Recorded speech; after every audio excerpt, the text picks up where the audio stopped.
aula, que é sobre a abordagem sindrômica da tosse na atenção primária à saúde.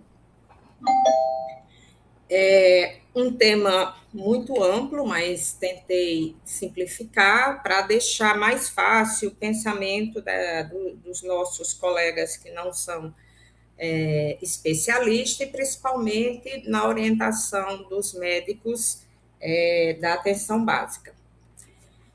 Então, tosse é um dos principais mecanismos de proteção das vias aéreas, não é uma doença, é o principal sintoma que movimenta atendimentos, principalmente de emergência, sendo a tosse crônica responsável por 10 a 38% dos atendimentos dos pneumologistas. Claro, é o principal sintoma respiratório. As doenças respiratórias dificilmente cursam sem essa queixa. Aproximadamente 30 milhões de consultas no Brasil têm esses sintomas como o sintoma principal. É bastante prevalente na população geral, mas tem uma variação diversa, entre 3% a 40%, só que quando eu tiro os tabagistas, fica em torno de 14% a 23%.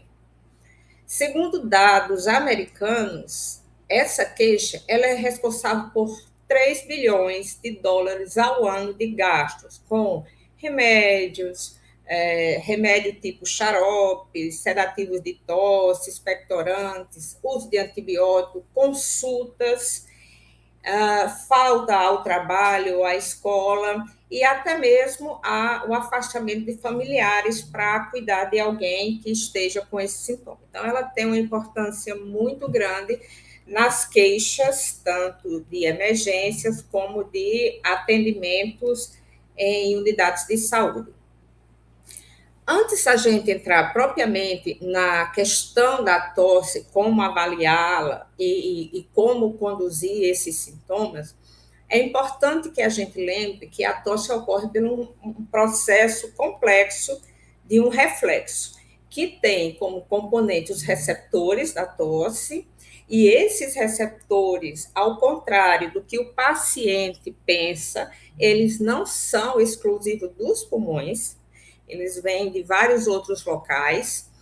Temos os nervos aferentes, o centro da tosse, os nervos que traz a resposta do centro da tosse para que haja a contração muscular. Então, para que ela seja efetiva e para que ela ocorra, eu tenho que ter toda uma sequência que é estimulada por mecanismos químicos, por mecanismos térmicos e por mecanismos inflamatórios. A grande importância da gente falar dela como reflexo é justamente lembrar a questão dos receptores. A gente tem receptores nas vias aéreas altas, e é aí onde a gente tem o maior número de receptores, e esses receptores vão da laringe até a carina e brônquios, só que a gente não tem receptores em alvéolos. Então, uma infecção respiratória vai me dar muito mais tosse se eu tiver acometimento de brônquio, se eu tiver bronquite, se eu tiver acometimento até da pleura, mas o início dela eu posso não ter o sintoma de tosse como a principal manifestação. Tenho receptores no canal auditivo externo, no estômago, no pericárdio, no diafragma e no esôfago. Então, doenças nesses locais também são responsáveis pela queixa de tosse. Então, a tosse ela deve ser sempre olhada como sendo um reflexo de proteção às vias aéreas inferiores, mas que a doença nem sempre estará nos pulmões. A história vai nos guiar muito bem para a gente procurar melhor aonde acontece, aonde está iniciando o motivo da tosse. Então, quando o paciente chega para a gente, na verdade, ele pode chegar com outros sintomas, mas vamos fazer um exercício de pensar que esse paciente chega por conta da tosse. Então, ele reclama de tosse, que não aguenta mais dormir, que só faz tossir, e aí você começa a fazer, a criar a sua história. Quando ela iniciou, se iniciou por tosse, se tem sintomas nasais associados, se tem alguma coceirinha na garganta, se tem a sensação de refluxo, se fez febre. Então, vai colher toda uma história em relação a essa tosse.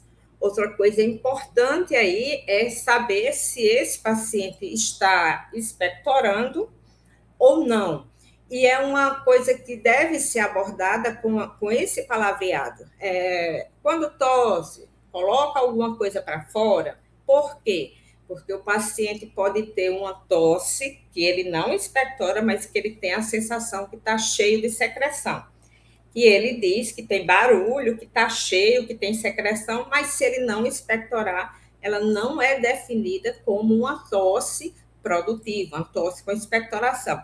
E isso tem uma abordagem tanto de diagnóstico clínico como do uso dessa expectoração para diagnóstico de algumas doenças, como a tuberculose. Dito isso, naquele mesmo momento, eu tenho que investigar com o paciente se ele tem sintomas de alerta que possa me dizer que essa doença, essa tosse, seja causada por uma doença mais grave. Eu preciso saber se esse paciente foi fumante ou é fumante. Eu preciso saber com que esse paciente trabalha, né? Dependendo do que ele tem de exposição no trabalho, pode ser motivo dessa tosse. E eu preciso saber dos medicamentos, que alguns medicamentos podem induzir tosse nesses pacientes. Então, essas perguntas, naquele momento, ela é bastante importante e ela já define para a gente mais ou menos o que é que a gente vai fazer com esse paciente.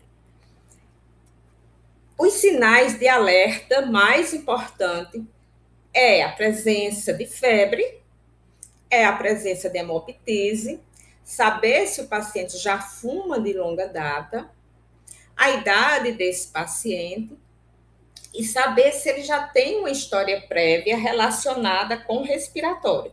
Tosse que se repete, dispneia ao esforço que vem piorando.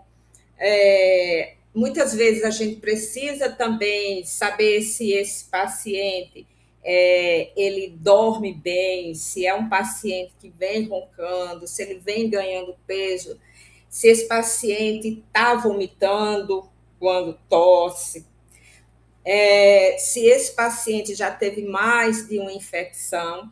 Então, é uma história que deve ser bem direcionada, mas ela deve ser feita e não simplesmente tratar esse paciente para a questão da tosse, uma vez que a tosse é um sinal e é um reflexo de proteção das vias aéreas inferiores. Então, a gente tem que investigar que sinal é isso que a tosse está me trazendo.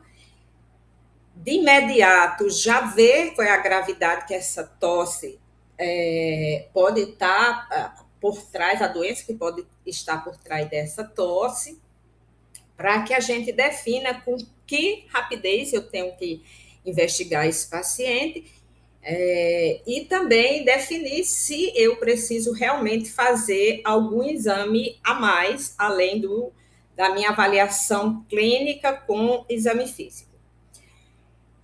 Quando a gente pensa na questão de tosse, a gente precisa ter a questão temporal desse paciente, de quando iniciou a tosse, e dividir essa tosse em tosse aguda, subaguda ou crônica. Quando eu faço isso, de imediato eu já tenho as principais patologias que estão ali na tosse aguda, na tosse subaguda e na tosse crônica.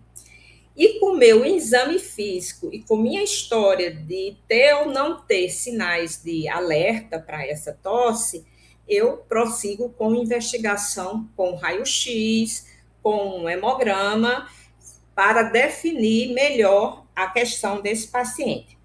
como a doença não é sempre uma doença nos pulmões, muitas vezes o raio-x ele vai estar normal. E é nesse momento que a pessoa não especialista, ela tem que estar mais atento para as doenças clínicas que deixam o raio-x normal. Porque quando eu tenho alteração no raio-x, eu já sigo as possibilidades clínicas radiológicas. É pneumonia? É uma tuberculose? É um paciente que broncoaspirou? É um paciente que está com sintomas virais, mas que tem sinais de pneumonia viral ao raio-x? Então, o raio-x, ele vai definir dois grandes grupos ali. Aquele paciente que tosse e que tem raio-x normal, seja essa tosse aguda, subaguda ou crônica, e pacientes que têm raio-x alterado. E hoje eu vou me deter mais nessa questão do paciente que tem a clínica de tosse, independente da temporização dela, mas que radiologicamente esse paciente não apresenta alteração. Quando eu tenho um paciente com tosse definida como aguda, que é aquela tosse que inicia e que tem menos de 4 semanas de duração, esse paciente tem, nas infecções de vias aéreas superiores, a principal causa dessa tosse mais prolongada. De uma forma geral, as infecções de vias aéreas superiores, elas terminam rápido, elas terminam aí entre 5, 7 dias, o processo infeccioso dela, mas ela pode deixar o paciente ainda tossindo por até 4 semanas, e é esse paciente que vem para a gente. Ele pode vir no início, quando eu estou com os sintomas gripais, que aí a gripe tem que ser um pouco diferenciada do resfriado em termos de sintomas, isso é muito importante. A gripe, ela dá uma febre alta, normalmente esse paciente tem dores intensas de cabeça, dor muscular, mas ele não tem muitos sintomas nasais, de ter congestionamento, de ter coriza, de ter a garganta doendo. Isso pertence mais àquele paciente que tem um quadro mais insidioso, ou seja, do resfriado. Então, nesses pacientes, quando ele fica bem dos outros sintomas, ele permanece tossindo. Aí ele pode vir em 2 momentos. Ele pode vir quando ele está com febre bastante alta, com dor de cabeça, dores musculares, e está começando a sua tosse, e voltar depois, porque a tosse não sanou. Então, é importante que a gente tenha a ciência que esse paciente fica tossindo por irritações dos receptores, que fica sensível após essa infecção viral, e isso pode demorar até 4 semanas. Por que é importante isso? Para falar para o paciente, para dizer ao paciente que isso é normal do processo, que ele vai melhorando, mas alertar sempre o paciente que, havendo surgimentos de sintomas de alerta, que seria a febre voltou, está com dor facial, esse paciente está tossindo, que está vomitando, ele precisa retomar para que seja realizado raio-x, hemograma, e ver se houve alguma complicação a isso, a essa doença. O que é importante nisso? O paciente, ele fica muito chateado em chegar e você falar para ele, não, isso é sintomas de virose. Eles costumam muito dizer isso. A gente chega no médico, ele só diz que é virose. Mas é porque é virose, só que posteriormente pode haver uma complicação ou ela pode ser uma tosse que se prolongue. E quando é uma tosse que se prolonga, eles ficam muito preocupados em relação a estar com tuberculose, em relação a estar com pneumonia não tuberculosa.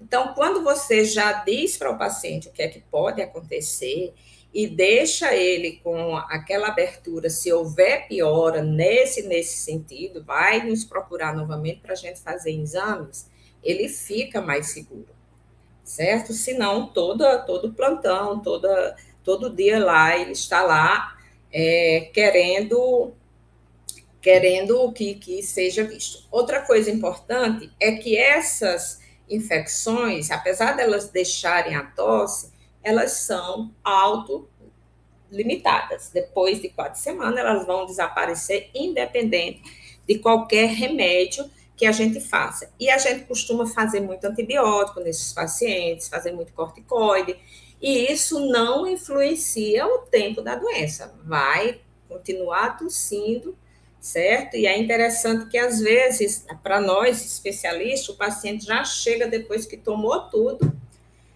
e ele já está no final daquele tempo em que a gente sabe que ele vai ficar bom. E aí a gente faz um aerossol, faz alguma coisa para ele que não lhe traga malefícios, mas que deixe ele mais confortável, uma vez que ele está usando um remédio, e ele, para ele isso é importante, e ele vai ficar bom, independente daquilo tudo. Então, na tosse aguda, a confiança de dizer para o paciente os sintomas, o que deve ser e que ele volte, é bastante importante. Agora, nós temos o desafio que é a tosse subaguda, aquela que pode ser uma aguda que prolongou, certo? Ou pode ser uma aguda que complicou.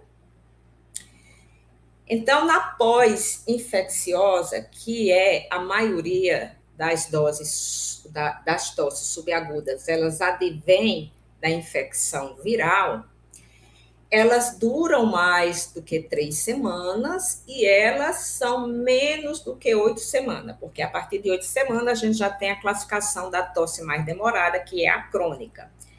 E é importante, quando pegar um paciente nesse tempo de tosse, que se faça uma avaliação da história dele do início, que eles gostam muito de falar só a história da tosse, que ele não dorme, que ele já está com dor de tossir, e às vezes quando é mulher que está fazendo xixi, que não consegue sair de casa porque faz xixi quando tosse.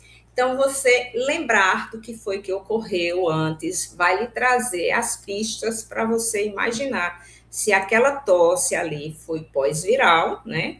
E aí ver se a possibilidade foi da gripe, da influenza, né? Ou da própria Covid, ou se é um outro tipo de vírus, um vírus mais brando.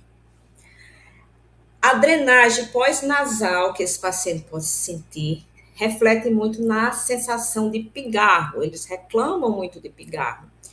E na pós-infecciosa, a gente tem um problema também. Se o paciente é já portador de refluxo, ele pode estar pigarreando porque ele está fazendo refluxo pelo esforço, pela força que ele faz para tossir e o aumento da pressão abdominal e torácica, ou ele está ali irritando a região da laringe por conta de tanto tossir.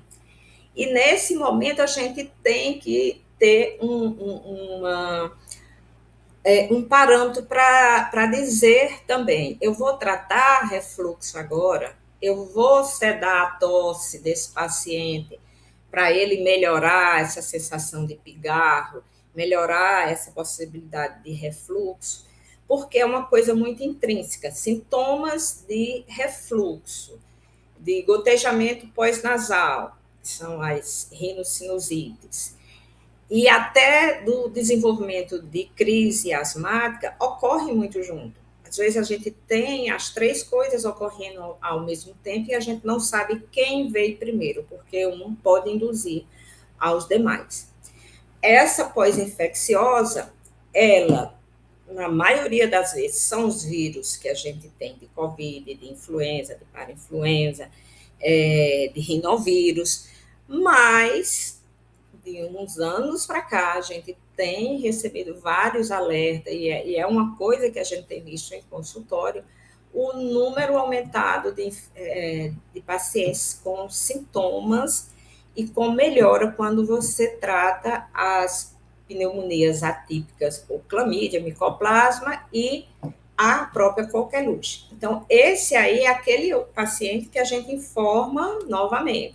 Olha, isso aqui é uma tosse que ocorreu por conta de uma virose, você provavelmente está com inflamação de vias aéreas altas, pode estar tendo um pouco de refluxo, mas se esse paciente já chega para a gente e diz que está tendo aqueles guinchos respiratórios, aquela tosse que ele puxa e fica fazendo um barulho como se tivesse engasgado, aquele paciente que tem paroxismo de tosse, ou o paciente que vomita de tanto tossir, esse paciente tem a possibilidade de ter sido contaminado, principalmente pela Bordetella pertussis, e aí é necessário que esse paciente seja isolado em casa e que se inicie o tratamento para esse paciente. Uma dificuldade que a gente tem em relação a isso é que esses pacientes, nem todos já começam com um quadro que lembra a coqueluche. Ele pode vir já depois, e normalmente esse paciente já contaminou várias pessoas. E você fazer ou não o antibiótico para esse paciente não vai ter muita melhora. Então, você teria mesmo que fazer sintomáticos para esse paciente, apesar que a gente termina sempre fazendo o antibiótico, mas o que a literatura diz é que não teria muito sentido. Agora vamos falar do paciente que chega e que ele já tem uma queixa de tosse que tem mais de 8 semanas de evolução. Aquela tosse ela pode ter sido aguda, passou por subaguda e agora ela é crônica. Então, se eu tenho uma história seguida, né, disso, e eu olho para trás em relação à história desse paciente, e isso é sugestiva de uma virose lá, então é muito provável que esse paciente continue tossindo, porque ele fez sinusite, porque ele está induzindo refluxo pela tosse. Mas esse paciente, neste momento, se eu não fiz antes, por algum motivo, raio-x, nesse momento esse paciente precisa de um raio-x, de excluir a possibilidade de tuberculose. Então, se tem expectoração, colher escarro, ver se os sintomas desse paciente agora são sintomas que lembrem a tuberculose, porque não é o fato só de tossir, irão surgir outros sintomas, como febre, mais à tarde, paciente que vai perdendo apetite, e ver se esse paciente toma algum remédio que possa induzir tosse, e aí vem os inibidores de enzima de conversão da angiotensina. Essa questão dos inibidores, se você pegar todos os pacientes que estão tossindo cronicamente, mais de 8 semanas, eu tenho poucos pacientes, eu tenho entre 3 a 5% dos pacientes com tosse crônicas que são por uso do remédio. Mas, ao contrário, se eu pegar o grupo que usa o remédio, eu posso chegar até 20%, de entre 15% a 20% de pacientes que vão tossir por conta do remédio.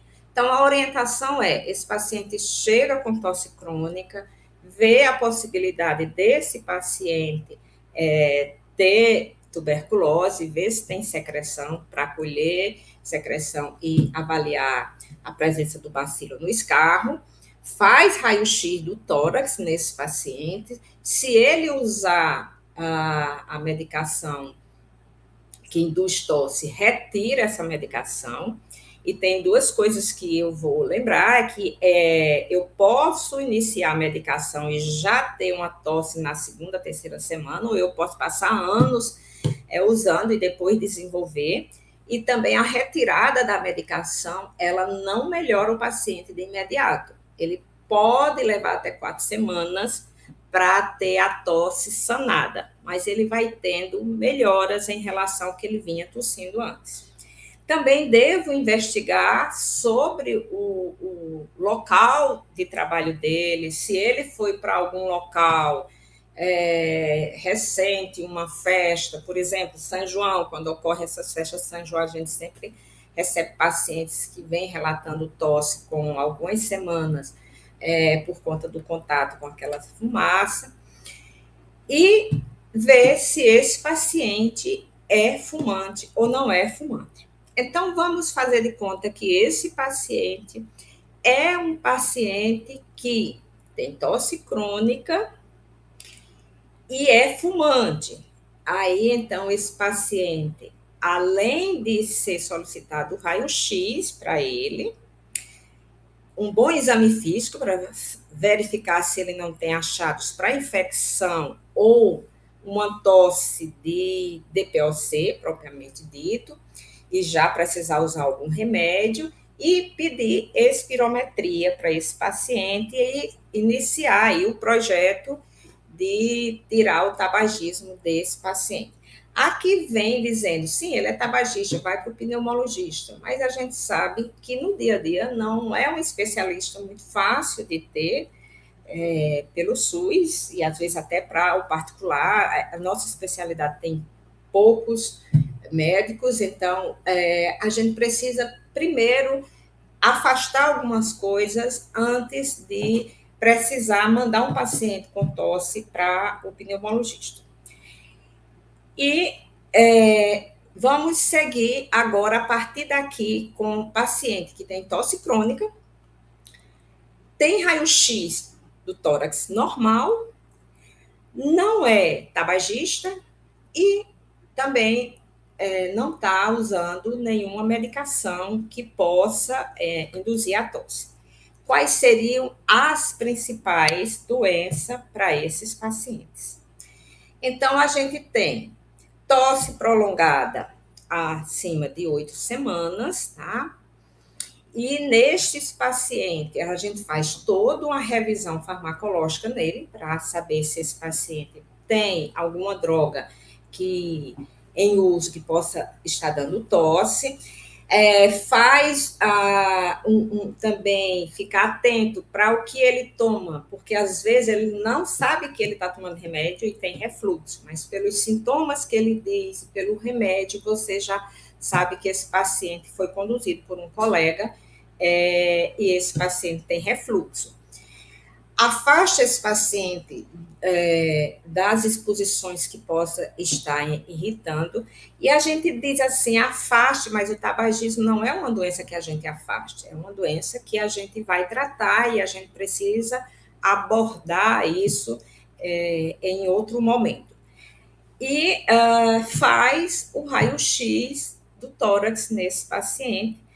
Se o paciente tem raio-x do tórax normal e tem uma ausculta respiratória também normal, a gente vai se deter muito na via aérea alta como causa dessa tosse crônica. Agora, se ele altera o raio-x, como eu falei, a gente vai direcionar a pesquisa da gente e até o tratamento naquele momento em relação a essa alteração. E se ele tem ausculta alterada, também a gente tem outras hipóteses de causa para essa tosse. Diante disso, a questão de um DPOC em pacientes que é grande fumante, em pacientes que já têm uma história de tosse crônica que se repete com frequência e até já tem iniciado a dificuldade respiratória no esforço.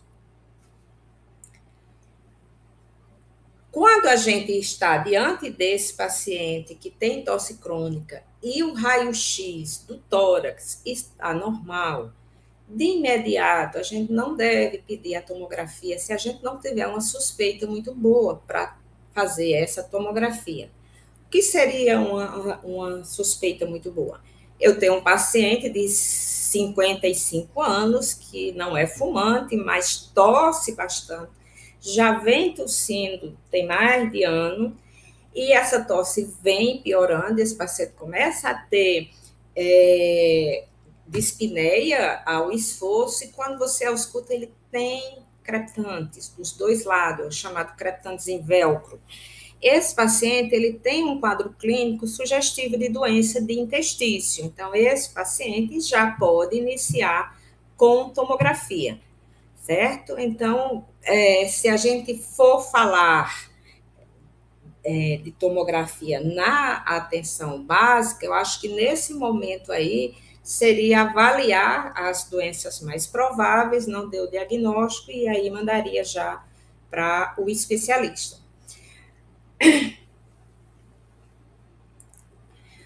Existe uma regra que a gente diz que é uma regra de ouro, mas o que se diz em termos de acadêmico, muitas vezes não dá certo na atenção básica. Por exemplo, chega um paciente que está tossindo, ele já tem aí 9 semanas de tosse, ele já foi várias vezes à emergência e ele já está cansado de ir, ninguém resolver a questão da tosse. Então, baseado nos sintomas que ele tem desde o início, dos remédios que ele já tomou e não melhorou, a gente já pode iniciar tratamento para esse paciente baseado nas principais hipóteses para aquele paciente que tem tosse crônica e está com raio-x normal. Porque enquanto eu vou investigando, eu vou melhorando esse paciente e eu crio um vínculo com esse paciente que ele entende que eu estou me preocupando com a tosse dele. E a gente sabe que os exames para esses pacientes demoram. Então, eu sempre falo, não se espera um raio-x do tórax quando minha suspeita é de uma pneumonia não tuberculosa, porque essa pneumonia se agrava no tempo que eu estou esperando esse paciente. Então, a clínica, ela tem sempre que trabalhar muito bem, a gente tem que ouvir esses pacientes, tem que ter uma conversa um pouco mais demorada com eles, e tem que ver aqueles exames que são mais fáceis, mais rápido para a gente excluir as principais doenças nesse paciente que possa lhe trazer uma gravidade maior. Então, em relação à tosse crônica, que está com raio-x normal, eu trouxe as que a gente encontra com mais frequência nos atendimentos. É a asma e aquela tosse que é por conta de asma, mas o sintoma principal é tosse. Às vezes o paciente nem tem a questão da dispneia. É aquele paciente que tem a síndrome da via aérea superior, que antes a gente chamava de gotejamento pós-nasal, né? Mas que englobam aí várias doenças. Aquele paciente que tosse bastante, que não entra na categoria do paciente asmático, mas ele tem uma resposta boa ao uso do corticoide inalatório, que é chamada bronquite eosinofílica não asmática. E a velha e boa doença do refluxo. Então, tirando a bronquite eosinofílica não asmática, asma, as doenças de vias aéreas superiores e a doença do refluxo são as três mais frequentes que a gente encontra com mais frequência, tanto como uma crise aguda, uma subaguda, né? E também uma crônica. Sendo que aquelas que são agudas, a gente, se for uma asma, a gente já tem uma história antes que esse paciente está se repetindo. A gente não deve, provavelmente, ter febre. Então, tem várias coisas que eu tenho como usar para pensar que aquela tosse que hoje é aguda, ela, na verdade, é de uma doença crônica. Ela é de uma asma. ela é de um refluxo. E lembrar sempre que essas três doenças, elas são muito comuns estarem juntas. Então, o paciente que tem refluxo, ele pode levar o paciente asmático a fazer a crise também. O paciente que está tendo uma sinusite, de tanto tossir, ele pode fazer o paciente ter crises de refluxo, mesmo que ele não tenha essa patologia. E aí, fazendo crise de refluxo, ele piora o seu gotejamento pós-nasal, porque ele inflama a via aérea alta. Inflamando a via aérea alta, tem uma maior chance também de desencadear uma crise de hiperreatividade nos pulmões. Então, às vezes, eu tenho que tratar os três ao mesmo tempo para melhorar esses pacientes. O que é que a gente recomenda em quem está na atenção básica?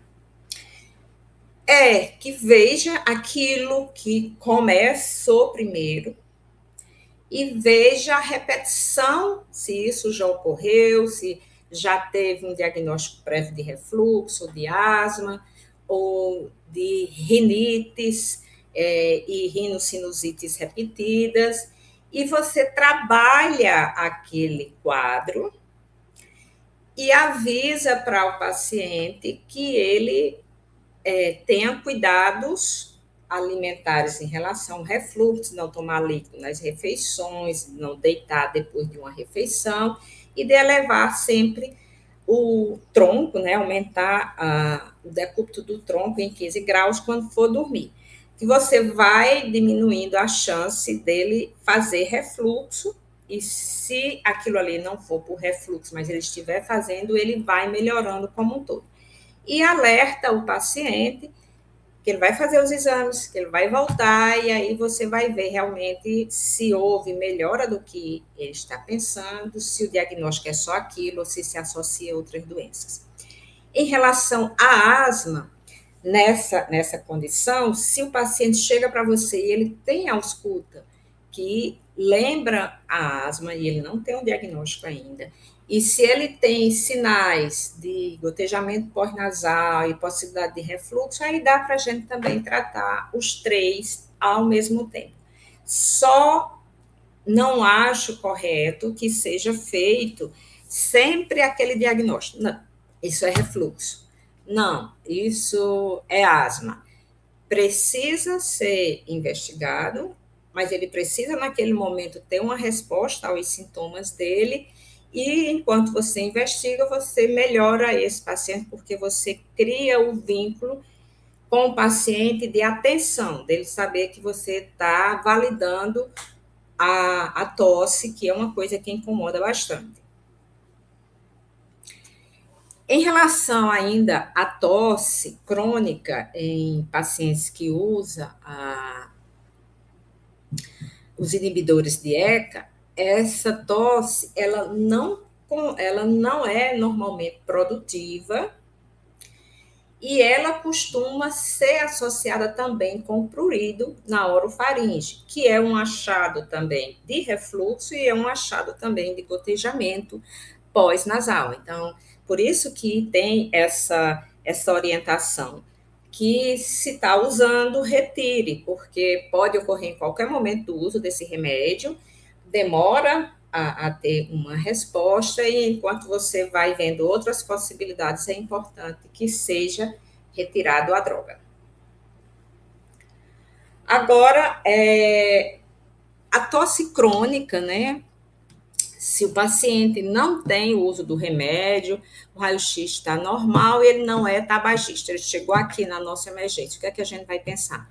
Pensar nas três doenças principais que têm essas características.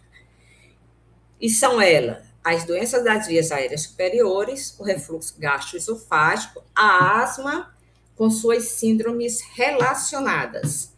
E aí, pesquisar a história desses pacientes e tentar identificar clinicamente o que é que esse paciente tem e melhorando esse paciente com o tratamento, tanto medicamentoso como de orientação, por exemplo, se é de vias aéreas superiores, o paciente não ir para locais que tenha bastante poeira, ter cuidado com mofo, lavagem nasal e o uso do corticoide nasal, enquanto se faz a investigação desses pacientes.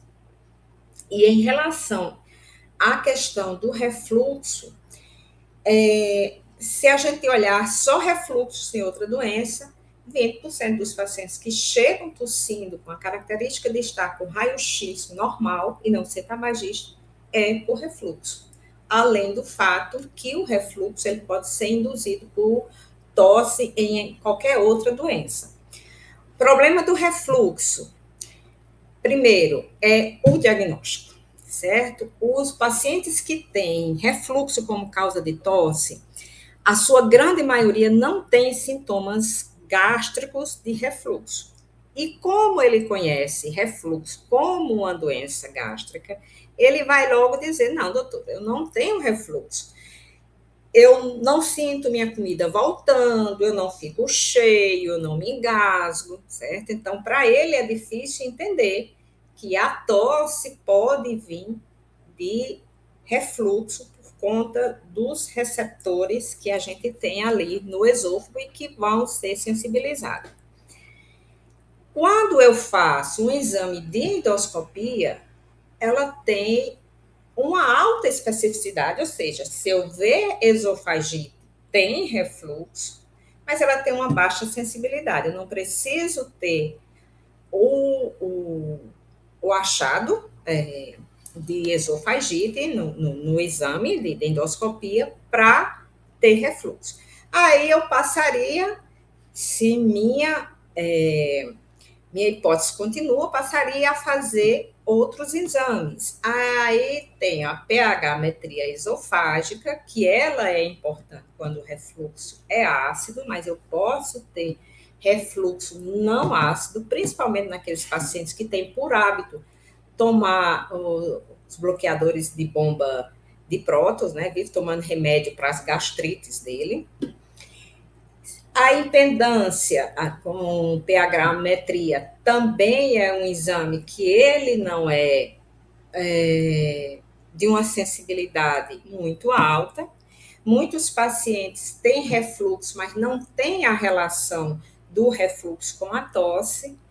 E a gente fica sem ter como garantir ao paciente que realmente ele não tem o que ele tem. Então, a orientação é sempre que, se o paciente tem tosse, que não melhora, tem aquela coceira na garganta, tem uma tosse que piora muito quando deita, você faz as medidas dietéticas e de dormir com decúbito mais elevado para melhorar o refluxo, se ele foi a causa inicial ou se ele está ocorrendo por conta do paciente estar tossindo bastante. E se houver a melhora com isso, mais os bloqueadores de próton, você fecha o diagnóstico que aí tem refluxo. Muitas vezes é feito o exame de endoscopia ou de pH-metria, mas porque o paciente ele não quer se submeter à dieta para refluxo, que é uma dieta chata, porque ele diz que ele não sente nada e não tem nenhum exame mostrando que ele tem aquilo ali. E aí a gente manda fazer e torce realmente que venha alguma coisa para o paciente acreditar. Existe um exame que a gente tem usado bastante, que é a nasofibrolaringoscopia, que ela consegue nos dizer se em determinados locais ali da laringe, estando com edema, com eritema, se está havendo refluxo e está chegando ali na região da laringe. Mesmo a endoscopia estando normal, se tiver esses achados, a gente diz que tem refluxo. E aí, para você não confundir se aqueles achados ali na laringe é porque o paciente tosse por outra causa que não refluxo, ou se é refluxo propriamente dito, existe uma tabela que você vai pontuando os achados da laringoscopia, e quando se pontua 7 ou mais em relação a esses achados, esse paciente deve ser tratado como refluxo e é dado o diagnóstico como refluxo. É um exame mais fácil de fazer, não tem que sedar o paciente, e é um exame que, na correlação clínica, ele dá muito certo para a gente dar essa possibilidade de refluxo e tratar o paciente. E sempre que você está pensando nessa possibilidade de refluxo, lembrar que a dose para refluxo é dobrada e tem que correr junto com as medidas dietéticas e de decúbito ao dormir. Mesmo assim, demora bastante a se resolver essa tosse, o paciente vai sentindo a melhora, mas ele não acaba com essa tosse na primeira semana. Leva entre 4 a 6 semanas e muitos pacientes ainda persistem com alguma tosse ou volta a ter novamente.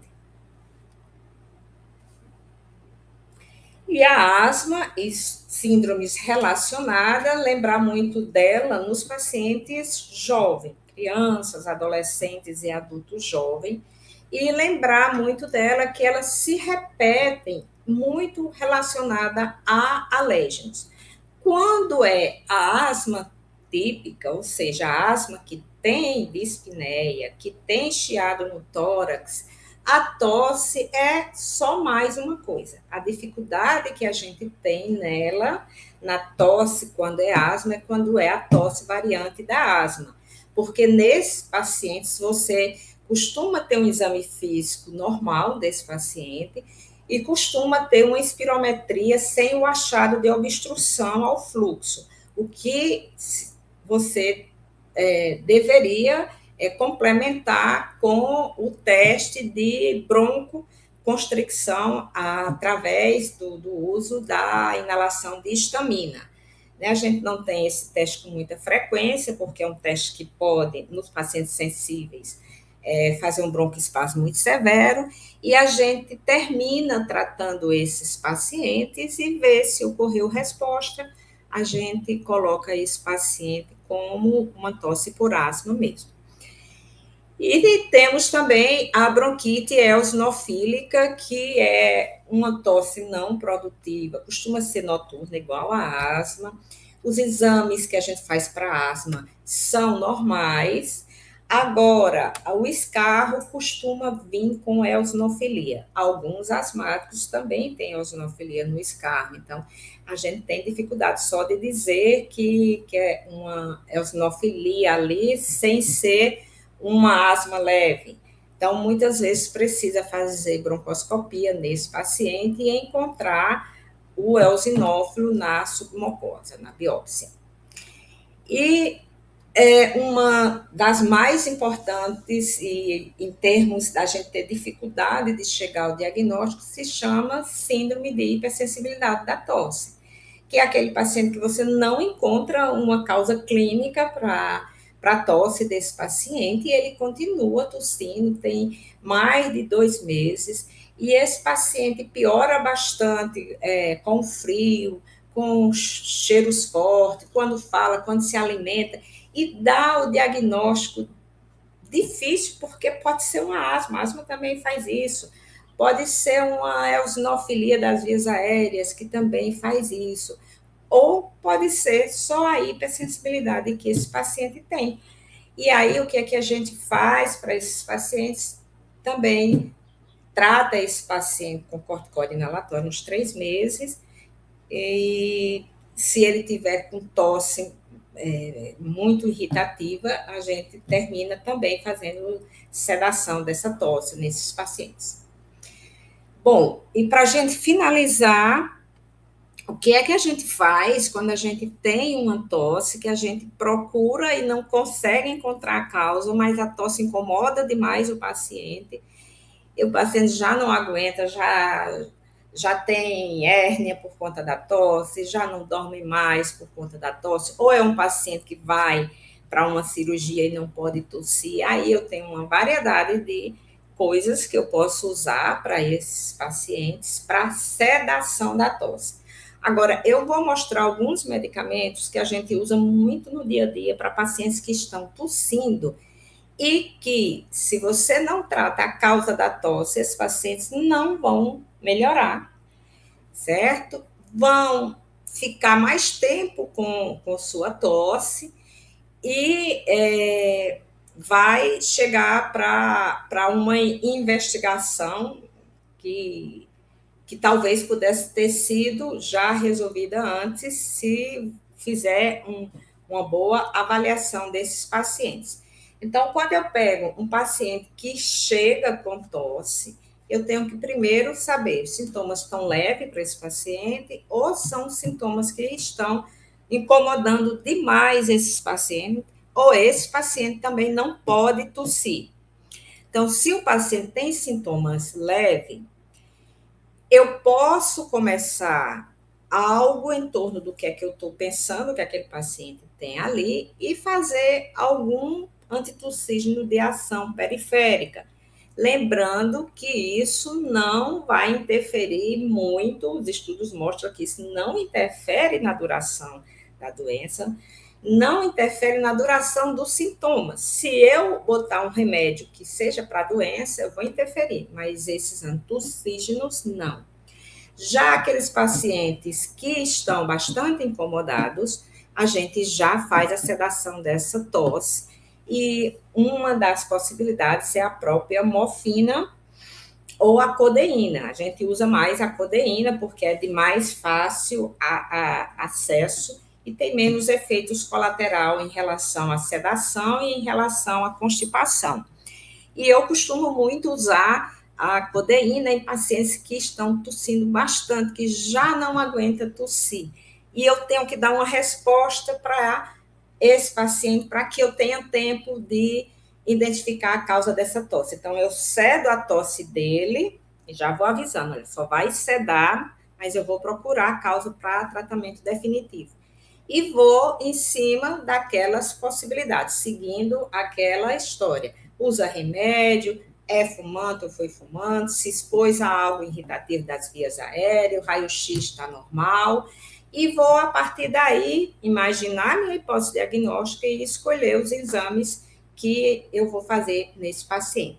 Então, a gente vê no comércio e vê muita prescrição de dopropizina, de uma junção de oxomemazina, até o nome é difícil da gente lembrar, iodeto de potássio, benzoato de sódio, igualfenezina, que é o espectro, os pacientes tomam bastante, usam bastante, eles podem dar uma melhorada na tosse, alguma coisa, mas eles, assim, não são remédios que a gente chegou, vamos usar isso aqui.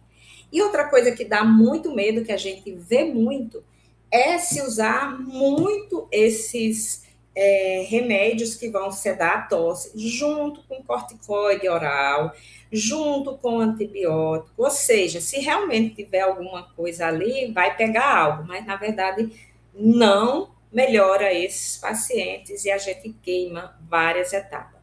Então, o que seria ideal? A gente identificar qual é a principal possibilidade, fazer sintomáticos ali para aquela possibilidade, ou seja, é uma rinite, lavar nariz, aplicar corticoide, fazer antialérgico oral nesses pacientes e aguardar o tempo da doença, se for no SUS, aguarda sem fazer exame, pede apenas para ele voltar com uma semana, com 10 dias, e se for no particular, deixa o pedido, olha, se não melhorar, me volta com 10 dias já com raio-x do tórax para a gente ver alguma coisa.